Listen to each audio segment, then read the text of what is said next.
Don't just live for tomorrow, or just live in yesterday. Just be glad for all you have that's in today. Hey everyone, Connie here, and welcome to my blind reaction to My Hero Academia Season 4, Episode 12. So yeah, I know we had just done like 2 episodes, but we're here with another one. So I once again apologize for not being able to get up the mega stream today, just because I completely like fucked up and forgot that, well, Star Wars is tonight. That's why I'm wearing a shirt today. My church is going to see Star Wars and all. We go see movies every Monday of January, so yeah, completely forgot about that. So scheduling the mega stream back to a Monday was a mistake. So like I said, instead I am making sure you get a reaction, at least one. By the time I'm recording this, definitely might make it the only one, unfortunately. And the reason, by the way, that I'm like sitting forward and everything, compared to how I normally sit back against the couch is honestly because the sun is blasting in through the window. And if I were to sit back, it would be like right on my face. And it's like, one, that blinds me and I hate that. Two, it makes for just a bad reaction in general. So yeah, at least it looks really terrible. I got some back support. I'm using some pillows, so I should be fine, at least for the length of this. But yeah, with the time and everything, and when I have to leave, and I still have to get ready for that, I just don't think I'll be able to get to recording anything else, unfortunately. So yeah, my focus is definitely at this point on just getting this handled, basically. You know what I mean. Just getting something recorded because I said I would. So last we left off in episode 11, Mimic was defeated. Pretty much everyone is defeated. And Overhaul has succeeded in, well, technically, Chrono had. Was it Chrono or was it the other guy? The mind. Wait, is Chrono the one who can erase or make people tell him what he wants? Now I'm not even sure. There's too many of them. One of his assistants, one of the Shii Hakaisai, shot Mirio with the perfected quirk erasing drug. So Mirio does not have his quirk anymore, which I think I kind of skimmed over in my reaction last time. Like, for some reason, my mind just didn't connect that it was the perfected drug. So, yeah, Mirio doesn't have his quirk anymore. However, and this was something that I had been thinking about since watching other people's reactions to the episode and stuff, and just rewatching that again and everything. This drug, this quirk erasing drug, was created with Aries' quirk. It was created with her blood and cells and all. So if her quirk, to some degree, somehow can erase other people's quirks, especially permanently in terms of this, what if she could also restore them somehow? Like, if Aerie could somehow use her quirk to reverse those effects, could that happen? I'm just really curious about that. That would be really cool to see, but as of now, all we know is that Aries' quirk somehow can erase quirks, and that the drug has been perfected using that. But moving on from that, so Mirio is continuing to fight even without his quirk. He's showing how just amazing of a hero he can be even quirkless, which also I didn't mention in my reaction and afterthoughts and all last time. It kind of made me think of Deku a lot, because Deku started out quirkless, and the entire like beginning of the series, the very beginning of the series was all about, can I be a hero even without a quirk? And so now it Mirio is kind of mirroring Izuku's story. And like a mirror, it's flipped. Because while Izuku started off quirkless and through his heroic actions was able to earn a quirk, Mirio started off with a really powerful, amazing quirk that he learned to use in a really useful, like, strong way. And now it's lost, but he's showing that he's not going to let that, like, stop him from continuing to be a hero. He's doing whatever he can to stop Overhaul here and save Eri. And of course, in the post-credit scene, we see Deku burst in. And that's kind of where we left off. It's Overhaul versus, well, now it's going to be Overhaul versus Mirio and Deku. Probably mostly Deku at this point, because Mirio's kind of pushing his limit, to be fair. Deku's probably going to take over the fight while Mirio tries to get Eri out of there. That would be my guess, at least. I don't see what else they would do at that point. But otherwise, I don't really have any clue where this episode's going to go, because I don't know if this is going to finish. I did say, I think last time, that there could be like 2 more episodes left in this arc, and I still kind of stand by that. I think that there will be this episode and next episode for sure in this arc. I don't know if that will for sure close it out, but I definitely think that there's at least these next 2 episodes, today's episode and then next week's. But yeah, otherwise I just really don't know where this is going to go at the moment, because again, they want to get Eri out of there, they want to rescue her, and they have to defeat Overhaul, because he's not going to, especially with the way he's gone kind of crazy, he's not going to let them get out of there with Eri that easily. And there's still the prediction I have that someone is going to die. Someone notable. Like, I still don't know if Rocklock is actually dead. But I still think someone notable is going to die. I have no clue who, though. It could be a number of characters. Obviously, it's not going to be one of our class, but you know. But yeah. I mean, maybe it is Rocklock. It just seems like this is too important of a arc, too big of a deal, too big of a, well, a thing, just with this infiltration and all, for someone not to die. It just seems too big. But one more thing before we get this started. So in episode 11, it shows when Twice and Himiko are sent to work with the Shihakai Sai and everything. And I mentioned last time how excited and happy I was that Himiko and Twice stood up for their late friend Big Sis Mag by correcting Overhaul when he called her him, when he called Big Sis Mag a him. Twice corrected Overhaul by saying, "You mean her," and Himiko is like, "Don't make that mistake again." And I was talking last time about how I was wondering if that would translate over to the dub as well, if the dub version would keep that, because in the dub they have referred to Big Sis Mag as him. For example, such as when Present Mike had been explaining Big Sis Mag's quirk back in the forest and everything. Granted, obviously, it was just a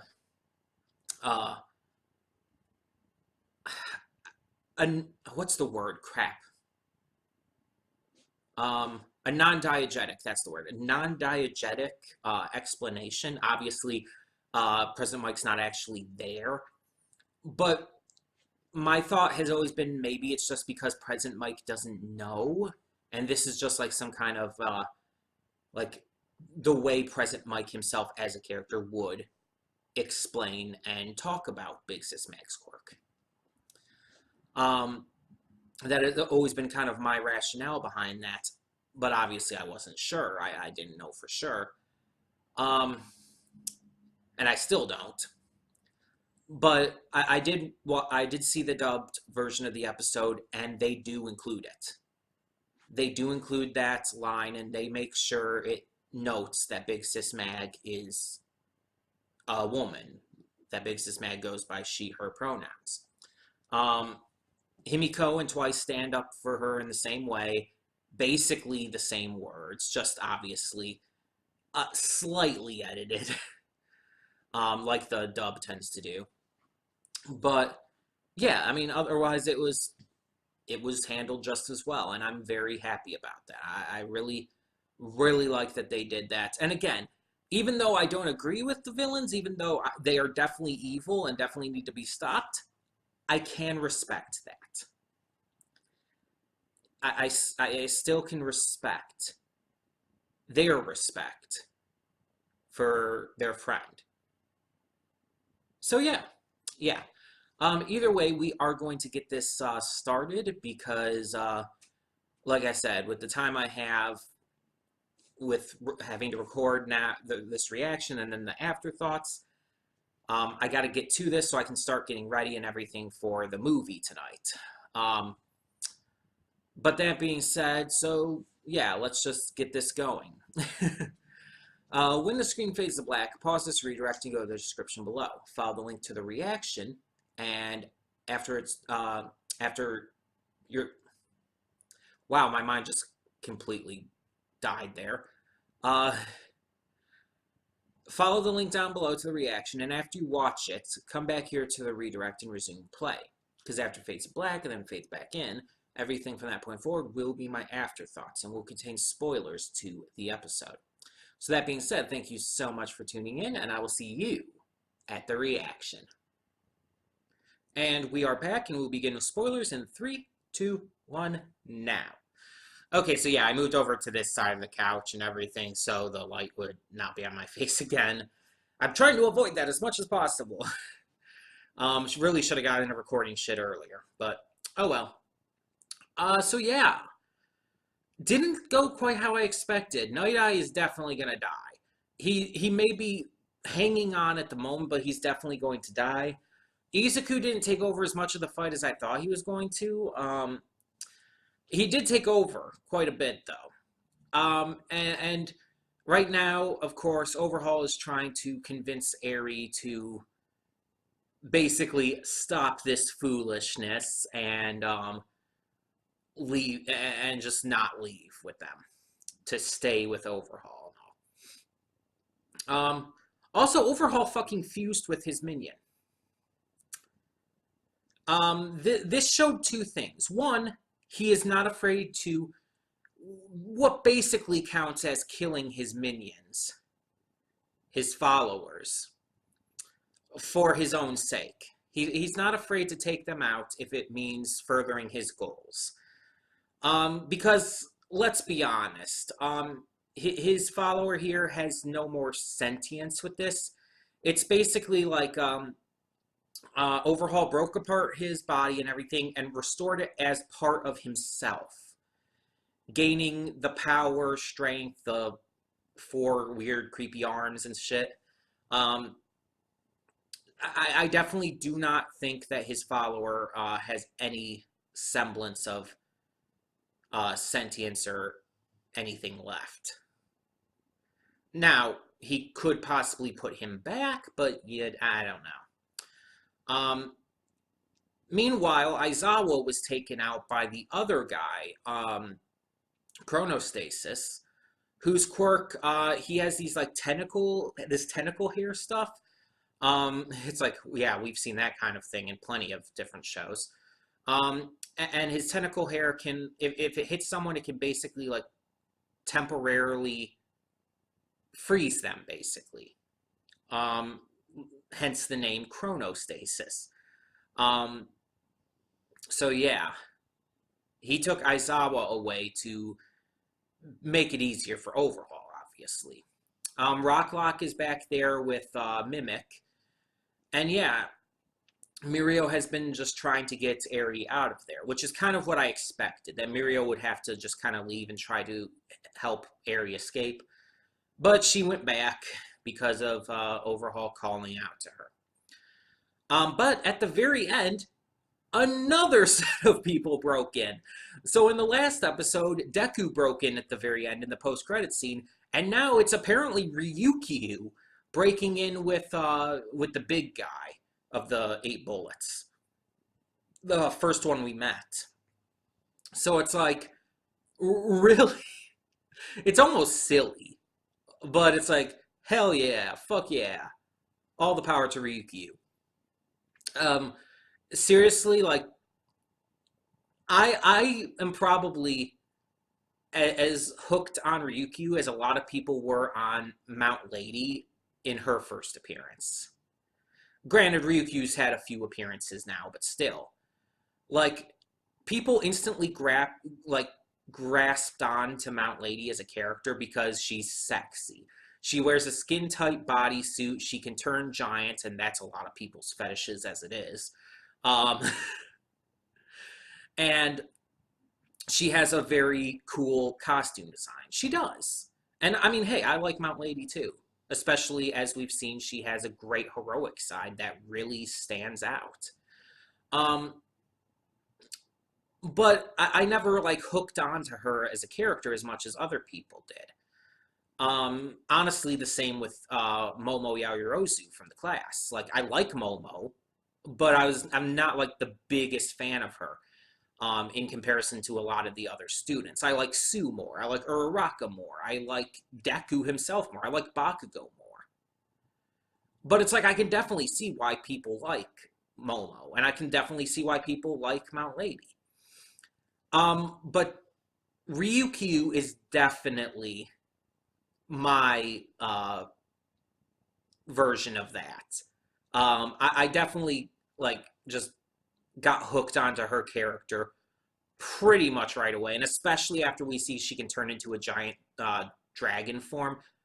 Yeah, it's like, I love that. We saw her kind of doing like this covert spy work almost, like just hiding in plain sight and relaying information and stuff in the cafe in her casual outfit. We've seen her do her hero work. We've seen her personality in dealing with the 3 who are under her care at the moment as part of the internship. And I just really like her character. Sure, she's not as developed or well written as a lot of the characters in this show. Of course not. She's honestly not a major character. But I still really like her character. It's just, yeah, it's all kind of my thing. Her aesthetic, her quirk ability, her just personality and character. It's my kind of character. So yeah, it's great seeing Ryukyu still have something more to do in this arc. Because honestly, I felt like, well, not only just her, but with the others as well, with Nejire, Sue, and Uraraka, their parts were kind of overshadowed by everyone else's so far in this arc. They had a little bit at the beginning of this raid, but then it's like, oh, it's pretty much all Deku and Kirishima and Mirio, and I understand why. Like, Kirishima has a big role in this arc. Deku and Mirio have big roles in this arc. I mean, one of them is just the main character of the show. But it's like, I wanted to see more with those 4 as well, with Ryukyu, Nejire, Sue, and Uraraka. I want to see the girls get some badass moments too. And I'm glad that at least something more is happening with them. They're not just stuck outside fighting this entire time. They actually get to have some impact on this big battle against Overhaul. Now, I don't know, like, how big of an impact this is going to have. I don't know if they're going to join the fight as well. I don't know where this is going to lead at all. But I'm really excited about this. I'm really excited about this to see, especially if it's not just Ryukyu. If Nejire, Sue, and Uraraka are there, that's going to make it even better. Because looking back at this, let me just look back at this real quick. I think. Oh no, Sue and Uraraka are there. I don't see Nejire. Because yeah, we see the big guy, the big member of the Eight Bullets. He crashes through first. On top of him, latching onto his arm with both her claws and like biting onto practically his wrist, is Ryukyu, and then just kind of hanging over both of them, falling down with them, is both Sue and Uraraka. But Nejire's not there. She'll probably come in to play. She'll probably be there in the end as well, but she wasn't in that specific shot, I guess you could say. But yeah, it's like, I might just use that as my thumbnail. I mean, fuck spoilers. I don't care at this point. I might just use that as my thumbnail because it's badass as hell. But yeah, it's like, I really like that moment and like what it's implying, especially with Sue and Uraraka there too. They get to do something. I really wanted that. They get to do something more, and both of them have had plenty of focus in the past with this show. Both of them have had some great moments. But with this arc, I wanted to see them do something. I didn't want to see them just kind of be there. You know what I mean? So the question is now, how are they all going to defeat Overhaul? Because he's overhauled. He's literally fused. It's like we got all Dragon Ball Z up in this shit, and he's pulled a fusion dance. But in all seriousness, it's like, yeah, he's super powered right now. And he's been able to heal all his wounds and shit. How are they going to stop him? Basically, the only thing they can do at this point is knocking him out entirely. That's the only thing I can think of. Or again, if Eri can actually restore quirks, if she could somehow restore Mirio's quirk, that would help. Or hell, if she could take away Overhaul's quirk, that would help. But I don't know if she can. I don't know how much control she has over her quirk because she is very young. And we do know from what the series has said before that kids don't always have the best control over their quirks. I mean, hell, we've seen it with the flashbacks with Mirio. He did not always have the best control over it. He had to train and practice and like work to gain the level of control he currently had. So it's like, I don't know if she'd be able to. It's just like, I want her to help so bad, and I almost feel like she's going to, but I don't know if she can. But yeah, I definitely think that, especially with all those death flags in this episode, that we're going to see the end of All Might's former sidekick, whose name is escaping me right now. Why the fuck is his name escaping me? Oh my god. But either way, we're going to see the end. There were so many death flags, and he was one of the ones I predicted could die. I don't know, like, if he somehow survives this, I will be super surprised, by the way, especially with all those death flags. But the thing is, without All Might being here, it's like, I would feel like he wouldn't die without getting to make up with All Might in some way. I don't know, just with his character and in terms of just that entire storyline about what happened between him and All Might, I just don't feel like they would kill him off, that Horikoshi would kill him off without getting that opportunity. But maybe that is the point. Maybe he's going to die without having ever been able to make up with All Might. Dying with that last regret, that last big regret. That would actually, I feel be pretty impactful, wouldn't it? Like, that would really deal a lot to All Might himself. That would be painful for him. that he never got to make up with his old friend, that they kept this distance for so long. And that All Might himself was so insistent on it, even just recently.